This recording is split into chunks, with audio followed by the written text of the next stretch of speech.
Tonight on KSL Outdoors. The DWR has started a new tiger muskie tagging study. We'll show you their efforts and the group of avid anglers who are helping them out. Plus, new gear at this year's outdoor retailers. I'm Adam Eakle, and let's go fishing.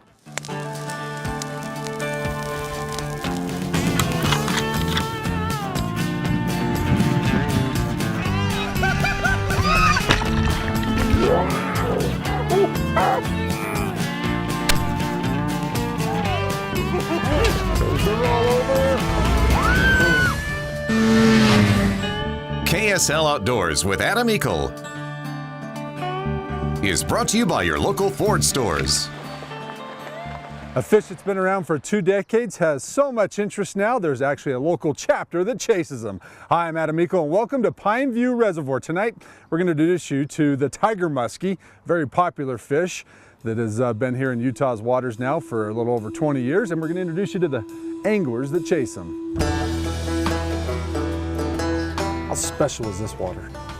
It's special. Meet Kim Wagner, a die-hard muskie angler who helped start Mountain West Muskie Chapter 65, a nonprofit organization that looks to enhance and promote tiger muskie in Utah.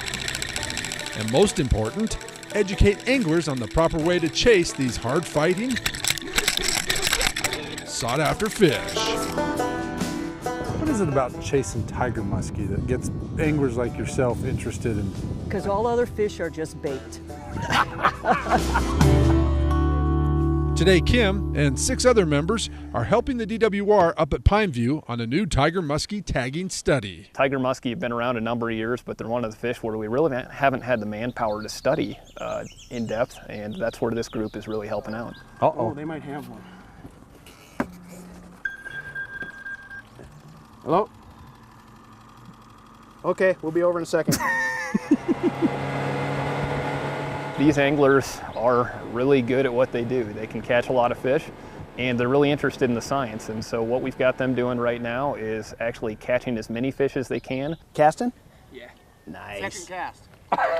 Taking a small sample of the pelvic ray of each fish that'll allow us to get a good idea of how these fish are aging and how they're growing.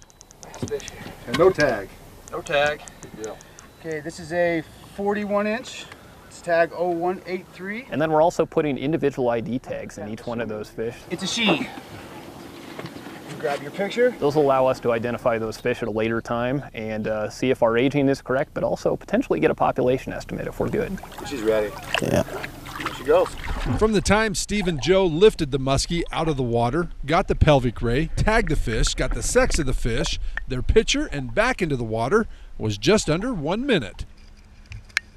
This quick and ethical handling of tiger muskie is exactly the message they want to send to other anglers. We kind of realize that we need to do more for these fish, especially if we want to improve, the quality of our fisheries, get more fisheries, and just promote these fish. And the biggest thing is promote safety on them. Making sure that we're out here not killing these fish. The equipment is paramount. I mean, anybody can go out and catch a tiger muskie, but when you got water temperatures pushing 80 degrees, you don't want to fight the fish for 15, 20 minutes to get the fish in. So that's our biggest thing, is stressing education and helping the new angler that wants to learn. And we have a lot of really, really knowledgeable fishermen. I like at least a heavy action rod, if not an extra heavy. I run 80-pound braid. I run a 80-pound fluorocarbon leader. Yeah, we don't give them an inch. Once that hooks in, you want to just get them into that net, because the longer they're out there, the more likely they are to get off. The other big thing is a landing net that you can fit a fish in. It allows you to leave the fish in the water, and it's a deep basket so that the fish stays in the water. Plus, with it being coated like this, the double coating, it doesn't harm the fish's skin. The only thing more secretive than the fish themselves are the muskie fishermen with their information. So with the Muskies Inc. Club, we tend to spread that information in a more judicious manner. You spread it the right way, you're using the proper gear, you're fishing at the proper times, you're trying to ensure the overall longevity of the muskie program with the state agency. Well, Sorno, they often say it's a fish of 1,000 casts today, it's a fish of 1,000 miles. Yeah, Casts are even winning. No, that's true. That's true. They are definitely a tough fish to catch, but oh so worth it. Hey, coming up on KSL Outdoors, we'll dive a little bit deeper into technique, and we'll show you what the Division of Wildlife is doing to tag some of these fish. That coming up, but first, tonight's climate quiz question. The tiger muskie has been a boon to Utah fisheries management. Tiger muskie are sterile, grow to be very large, and are extremely effective predators, allowing the DWR to manage them and their prey. Newton and Pineview reservoirs are both closed to the possession of tiger muskie. Any muskie caught at either of these two reservoirs must be released. Our climate quiz question is, what is the statewide limit on other Utah tiger muskie waters, and how long must that fish be in order to keep it? Once you know the limit and length, log on to our KSL Outdoors Facebook page, give us the correct answer, and while you're at it, give us a like. We'll then randomly select and announce a winner on our page the following week. The winner set to walk away with a Climate Static V sleeping pad. And our answer to last week's question, which was, can you name the month and year Strawberry Reservoir was first chemically treated with rotenone? According to Don Gardner, who has done extensive history on Strawberry Reservoir, the first time the berry was treated was way back in October 1961. KSL Outdoors, powered by Ford, will be right back. KSL Outdoors is also brought to you by Sportsman's Warehouse, Fish Tech Outfitters, Utah State Parks, Burt Brothers, Climate, Intermountain Wind and Solar, the Cabins at Bear River Lodge, Trax Power Sports Rentals, and Camp Chef. There's just really no good method to capture them. The electrofishing, we'll get a few. Gill netting, though, we kill them. We don't want to do that. Viking nets aren't very good. Welcome back to Pineview Reservoir. We're headed out with Chris Penny, the fisheries biologist here at Pineview. Chris is going to show us the other option they can use to capture and tag tiger muskie. Generator produces the electricity. We've got a box back there that actually conditions it and puts it into the amperage and style that we want. We fish a pulse DC current. These things right here are the booms, act as the positive, and then actually the boat we're standing on acts as the negative. Fish actually involuntarily have to swim to that current when they feel it in the field. And as they get closer, they reach basically a state of narcosis and just turn over. They do recover pretty quickly, and so this is really a non-lethal method for getting fish. That's muskie netted. That's a little guy. That's last year's fish.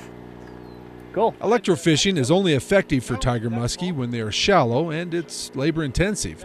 Whereas having the Muskie Inc. chapter members tag a fish they were already going to catch ends up being a win-win for both the angler and the DWR. Well, it's really one of the best parts of my job when I can find groups that want to work with me. I love working hand in hand with anglers, and really it extends the reach of what I can do. It involves them in management, makes them active partners. Crappie. Oh, there's tiger. Okay, one on the head, one on the tail. Got it? Yep, lift it up. Foot off. Foot on. Right there. Foot off. Wow. Oh. This is the biggest tiger muskie Chris has ever electrofished. He does exactly what he taught the muskie members to do. We're going to call it 45 when the tail's pinched. He takes a measurement, pelvic raise right here, takes a small piece of pelvic fin for diet and age, and inserts a tag for the study. All right, I want to emphasize with these big fish, you always got to be careful and make sure that they're well supported, because they are big. Never hold them vertically. So take a quick picture like that. Yeah, you can see the tag that we put in there for our program. Then we're going to get her back in the water as quick as possible here. Make sure she goes on to live to be caught again. There she goes. Biologists and chapter members have suspended their tagging efforts due to warm water temperatures, but once the water cools, they'll be back at trying to catch these toothy critters. Totally, this group has just been burning like a grass fire. They've done so many different projects. They've already helped us collect pike broodstock from Eakle Lake to be used as part of our tiger muskie program.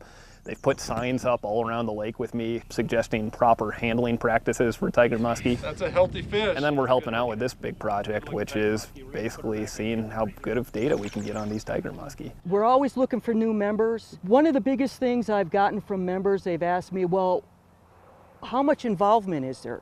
I said, there's as much involvement as you want to put into it. I said, You know, we don't make it mandatory that you have to attend every meeting or you have to do things like that. We want to help you learn and educate you. That's what we want to do.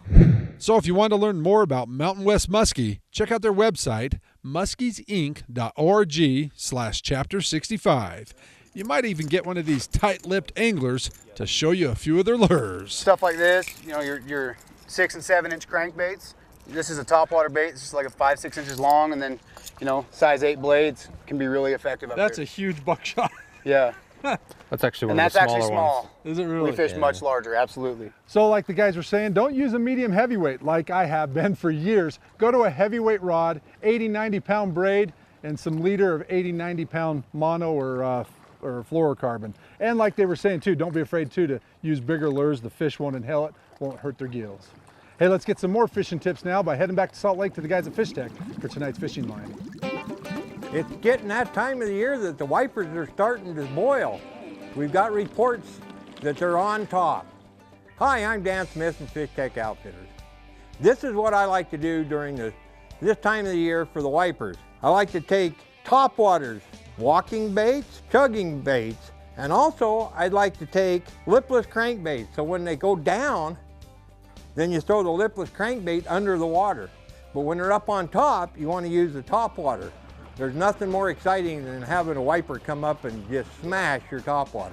When I'm out there, those things can pull, so I like to use braided line. There's 2 different sizes, 20-pound test and 30-pound test. When I'm using a spinning rod, I'll use the 20. When I'm using a bait caster, I'll use the 30. Now, in order to get them baits to walk better, I'll also put on a crosswalk snap, and that frees the front of the lure up so that it can walk back and forth. If you have any questions or if you need any tips on wiper fishing, come on down to Fish Tech and we'll help you out. Now for tonight's fishing line.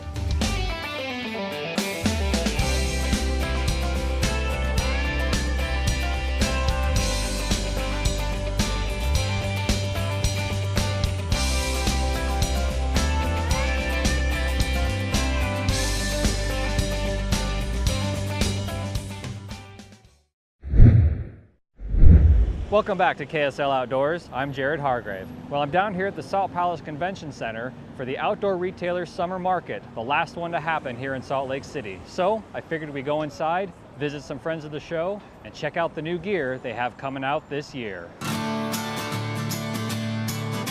Hey, I'm Bart Miller with Climate, and we're here at the Summer Outdoor Retailer Show. 2 of the new products we have are the lightest weight, fully insulated 4-season sleeping mattress and non-insulated summertime 3-season sleeping mattress available on the market now. So this is just 12 ounces. It weighs almost nothing in your pack and gives you a beautiful night's sleep and really comfortable to sleep on. This summer we're introducing our 35 degree. It's kind of a 3-season summertime, early fall sleeping bag. So this is the KSB 35, great summertime bag with awesome features. Hey, another new product that we're showing is our armored static bee. So there's 300,000 armored plates on the back of our static bee pad now for the most rugged and austere environments.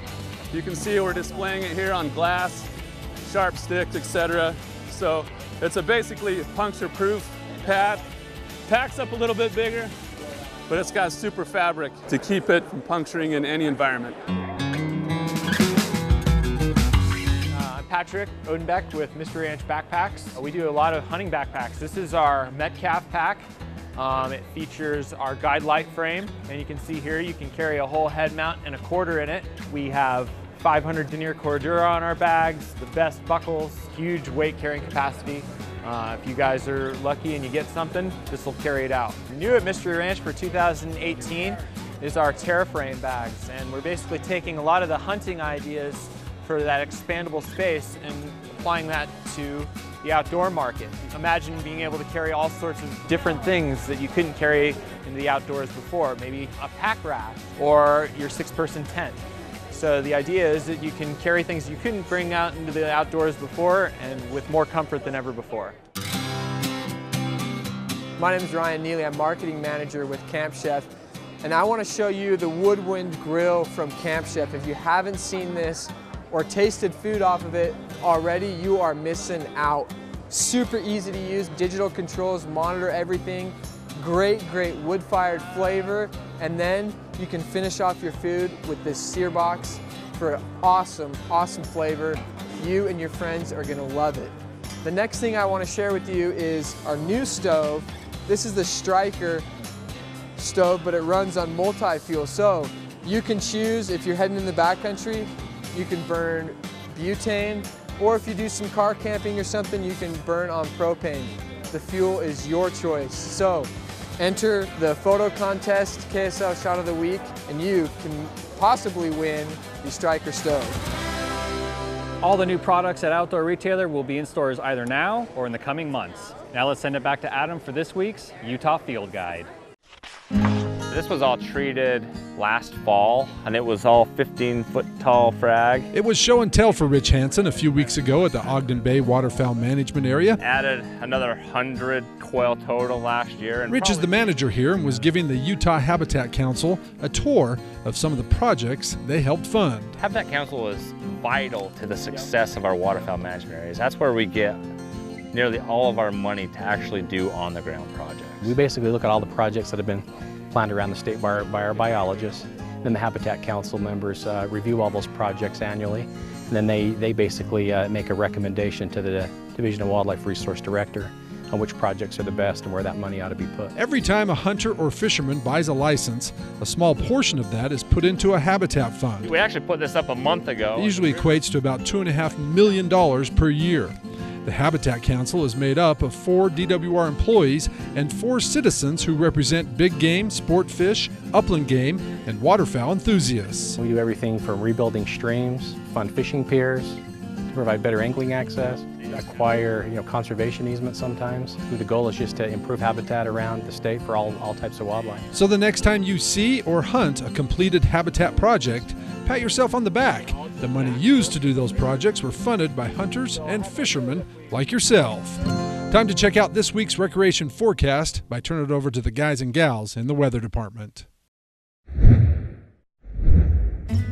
Welcome back to KSL Outdoors. I'm Adam Eakle, back here at Pineview. Hey, don't forget, if you're looking for some ideas to get your family into the outdoors, like maybe you want to find out when the next Chapter 65 Muskie Inc. here in Utah is getting together, check our outdoors calendar page. You'll find it on our website at ksltv.com. Who gets to go play on a Tuesday? These kids, huh? No school, huh? Nice. The Nutt and Vaughn family, huh? Well, have a good time out there. All right. Hey, when you get a chance to get outdoors like the Nutt and Vaughn crew and you're taking the Rugrats out to teach them how to ski, don't forget, take your camera, take a few snapshots, submit into our snapshot contest. You might win our big prize from Camp Chef. Now, the best of the week, our snapshot of the week.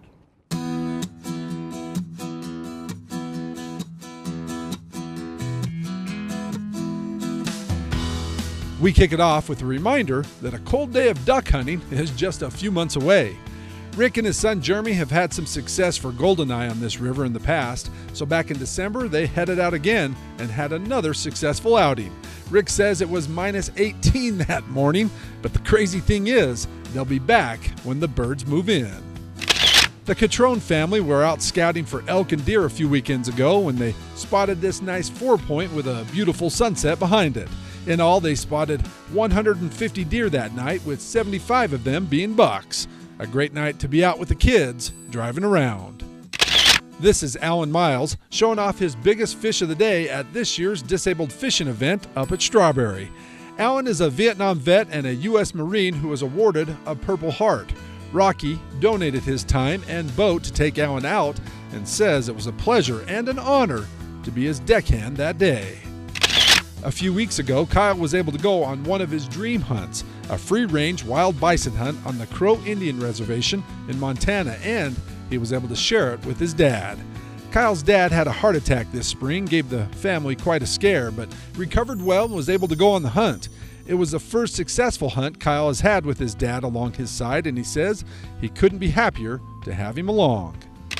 But our winner tonight was helping a buddy and came away with these cool shots. Mitch was up in the high Uintas helping a friend scout for an upcoming mountain goat hunt. So far, they've spotted 8 goats, 2 of which are good billies. Mitch also had time to break out a rod and do some fishing and enjoy the beautiful views. Well, Mitch, good luck on your buddy's hunt, and to help you guys prepare, or sending you our cool prize for having just won the Snapshot of the Week. Remember, submit your pictures or video, plus an explanation of your latest outdoor adventures, online at ksltv.com. The winner each week wins the new Striker multi-fuel backpacking stove that can be fueled by propane or butane. Plus, the winner is also entered into our Ford Trucks quarterly Facebook giveaway for a Camp Chef pellet grill. Build your outdoor kitchen with Camp Chef, the way to cook outdoors. It's all about education and you know, making sure that we protect our fisheries and the fish. You know, everybody, we all love them. Yeah, they're a neat fish and tough to catch. But if people want to join, how do they find out information about Muskies Inc. 65 chapter? Go to muskiesinc.com, look up Chapter 65. You can also find us on Facebook at Mountain West Muskie. And it's not just tagging fish. There's garbage cleanup, there's social events. People can get involved in more ways than just one. Absolutely. Okay. Well, nice meeting you guys. Thanks for taking us out. Absolutely. Thanks, Sorno, for taking us out for today. That was a lot of fun. We didn't catch any fish, but like you guys said, that's muskie fishing, right? Yeah, we got to film a fish. That counts. Hey, I'm Adam Eakle, KSL Outdoors. Reminding you to get out with your family and your friends. Get out, catch some muskie outdoors. We'll see you next weekend. Good night.